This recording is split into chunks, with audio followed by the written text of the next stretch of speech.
So how was your feeling today at the Hellfest? Yeah, it was amazing. It's the second time. Second time, yeah, and it felt even better than the first, and the first was incredible. I think when we first came here 4 years ago, I didn't know what to expect. So I was, my expectations were just loose, and then the feeling, the reception, the energy that we were able to exchange and share was amazing then. So then I had an expectation. So I came with a high expectation, and this exceeded that expectation. So it's good. Fantastic. Jason, you are back with a brand new lineup. Can you tell us how you choose a new member to join you? Did you feel any apprehension on your comeback? Yeah, man. I mean, I think it's kind of obvious. You want to come if you're gonna do something different, you want to do it well, right? At the very least, you want to do it well. And so, I was able to find my buddy Brandon Davis on guitar, who I've known for years, another young brother from the scene. We knew each other just through different bands and shit when I was in my other band. And then Thomas Pridgen is one of my favorite drummers of all time. He's a legend. He's done everything from Mars Volta to Trash Talk. And I actually didn't know if he would play in my band because he's just a legend. And then, when I was able to nab him, I was so hyped. And then April K on bass, she's a queen. She's like this sort of magical essence, bass virtuoso, and just ethically and ideologically aligns with the project. So to be on stage backed by people that are as capable and also believe in what they believe in, it's like I'm just blessed. I'm really lucky. And do you plan to record a new album with this lineup? Yeah, well, so typically I do the writing. Like even in the previous position or lineup, I'm like kind of like the primary writer, executive producer, I guess. And then I have a lot of collaborations. Like I was working with Travis Barker, John Feldman, and now I got everything from my buddy Zach Jones to people that work with Kendrick Lamar to people that work with Glassjaw. So I'm able to really collaborate with a bunch of people. So it's not just me. I just mean that I guess I'm the common denominator in all those things. That being said, Thomas and I were talking about, obviously drums and things on the album. So yes, I would like to have them be a part of this process once we get to that stage. Yeah. And you have a new album planned next year? Hell yeah. Yeah. It's sick. I got like over 100 songs that I've already written. So you actually just released Swing a few weeks ago, and it sounds a bit jollier than the previous album. Even though I know it's linked to the lyrics being about looking away from the real issues. Yeah. Is this the kind of direction you'll take maybe for this album? For some of it, as far as like the almost juxtaposition, right? That's literally, you nailed it. Like that whole la la la la shit is literally just like how we look when we have an issue. We just pretend it's not there, and we have issues that are underlying that are are braided throughout the world, due to colonialism, imperialism, capitalism. We have these issues that we have been faced with for millennia. I mean, really, right? Millennia. Yeah. So we've been faced with these issues for so long, and at some point, it just feels like it's easier to pretend it's not there. So that was with that song. It's a little bit more. It is quite hooky and but also just to speak on, and us and the band as the band that people know Fever as. I think it was like a good way to exhibit the carelessness that we have against these issues that we need to be facing. Yeah. Okay. And so it's about, I heard it's about the exploitation of people of color in the sports industry.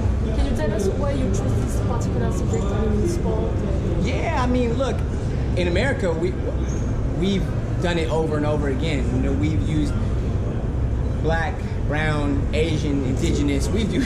We've exploited cultures, bodies, resources, and that's just a fact. It's not even, for anybody that would want to tell me that I'm just, this is just like a liberal talking point, is, again, lying to themselves. This is just factual, statistical, and it's history.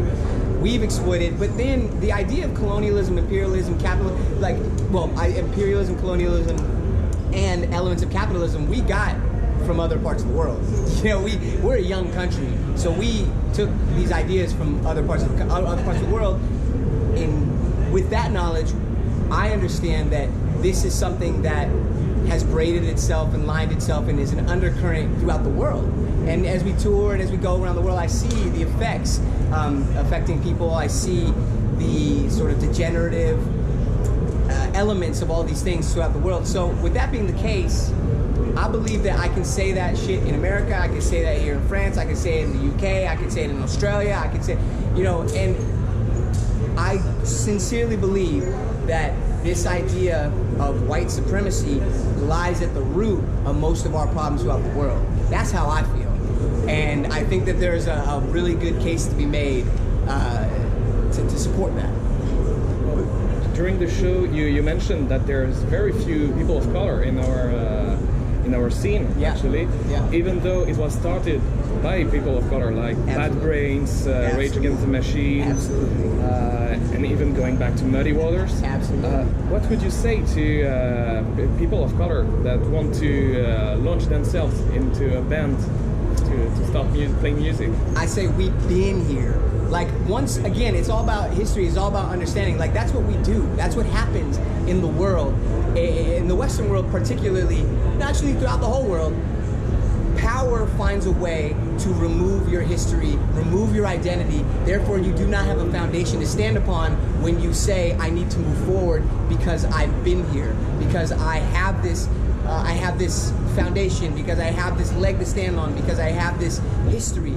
When you have that taken from you, you don't know where to start because you don't know where you've been. So I believe any people of color that want to be in this scene understand that we've been here. This isn't some new, you know, trend, or this isn't some new, like, oh, this is surprising to see this, people of color on stage. We've been here. Not only have we been here, but we were very, very instrumental in the beginning of it. You know, in starting this whole, rock and roll. You know, comes from, you got blues, rock, keep moving forward, punk rock, metal, hardcore. Like these things have so many roots in black culture, specifically. So I would say that. Yeah. You guys have? No, I can go ahead. So, as a media, our role is to shine a light on projects, and as you dedicated today's set to women and people of color, are there a few projects led by women, people of color, or LGBTQIA+, or non-binary people that you'd like to shine a light on today? Hell yeah. Zulu, they're here today. Zulu, Soul Glow, fucking Loathe, those are people of color doing the damn thing right here. But I mean, I have a label that I started a while ago that focuses primarily on POC or marginalized artists. So I mean, my wife is an artist. My wife is an incredible singer-songwriter artist, Jim Whitmore. April K in my band. She's an incredible, woman of color, black, LGBTQ black woman. You know what I'm saying? And Kim Petras, like that shit is crazy, right? We have like a trans star. I love that. Like, I love that. To me, that's art. That's what art does. Art will allow us these moments of transcendence where we can remove this barrier, this construct, or this parameter and just go, this shit is dope. This shit is dope and it's special and it speaks to me. That's on a larger scale, of course. But then there's a band called Gloss that I used to really like too. They're not a band anymore, but they were like, to me, really like some champions in, again, just like breaking down, binary understanding, and also like not only societally, but particularly being in punk rock. We forget that punk rock was hella misogynistic when back when in its formative years, and so we're still undoing a lot of that too. You know what I mean? You just talked about your own record company. Yeah. Is that important for you to be independent? Yeah, 100%. Why? Because these fucking labels just want to use us. They just want to take us as instruments. They just want to take us as, again, like numbers on a board. And look, I get it. Like my homies work for labels, and I think I'm with, a label partner that we're doing a license with right now, Century Media, and it's love. And I'm so thankful for these people that are working with us and for us. But those people aren't the people that are fucking making the stock moves. Those people aren't the people that are telling you, oh, we got to cut this. This band's got to go, because those people aren't doing the counting the beans. They're trying to do the art. At the end of the day, let's keep it super real. We are a commodity. We are turned into finance as artists, and that, although it can help in a Western world where capitalism is one of the pillars, sure, I get it. Everyone's got to eat. We need our bread. We need to live. I understand that. But what it has done is pitted us against each other and put us in a position where we feel it's a zero-sum game, and if this person gets too much, then I don't get enough. When in reality, we could socialize this shit and make sure everybody's good, offer assistance, aid, financial assistance, help, fucking mental health assistance. We could do all these things. But because of this fallacy, this zero-sum fallacy, that if we get more, they get less, that's where we're falling short. It's because of fucking greed, and it finds itself in music business, it finds itself in the tech industry, it finds itself in fucking education. And when you really boil it down foundationally, and you look at that, it is actually unbelievable that we found a way to take the assistance and help and art and love out of these things that began because we care. That's crazy to me. So anyway, be as independent as you fucking can. But I understand we gotta make moves. I get it. I'm doing it right now. I got a partnership right now, but it's my label and this, distro. So it's important. They don't give a fuck about us. They don't give a fuck about us like that. You know what I'm saying? Like, and that's just reality. We give a fuck about us. I give a fuck about y'all. Y'all give a fuck about me. Like, we care about each other. But at the end of the day, when you're talking about a corporation, I'm sorry, this is a rant now. I'm on my fucking. Go ahead. But this is what it is. It's corporate interest. At any point, if you find yourself in a position where there's corporate interest in what you're doing, they only want money. They only want to swing, exploiting our bodies, our art, our culture, our labor. This is how it works, and they're gonna keep doing it. What they do is they go, we do it artists, and then they are able to shield themselves and put themselves, there's a fucking barrier, and we're the fucking stalwarts. We're the ones in front taking the hits. We're doing all this shit, and the money goes up. That's all I'm gonna say. Well, that's all I'm gonna say. That's part of what I'm gonna say about that right now. So that's how I feel.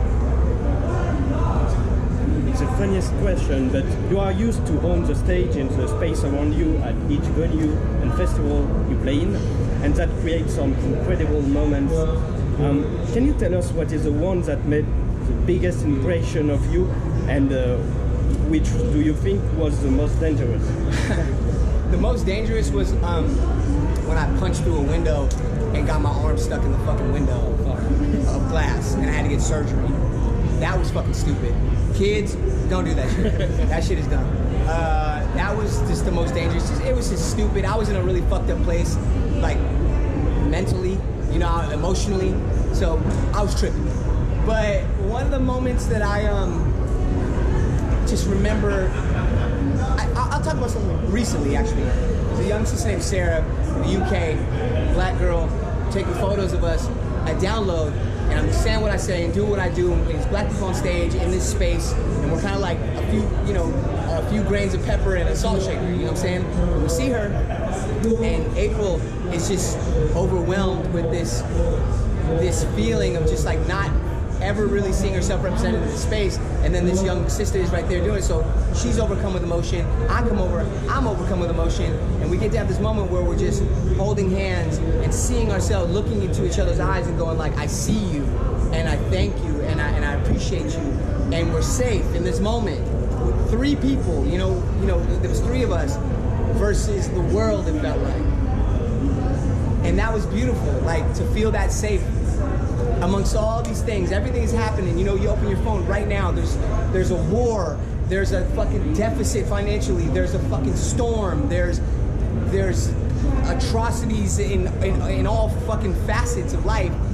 and you get a moment to feel safe with someone you just met, because you know that you've experienced the same traumas, and in some really strangely ironic way, people of color in particular in this space, us being able to relate in our traumas is a strange and ironic way to feel safe, to know that we're not alone. And I think that's what most humans want, right? We just want to feel like we're not the only one feeling this way. So that was a more recent amazing moment.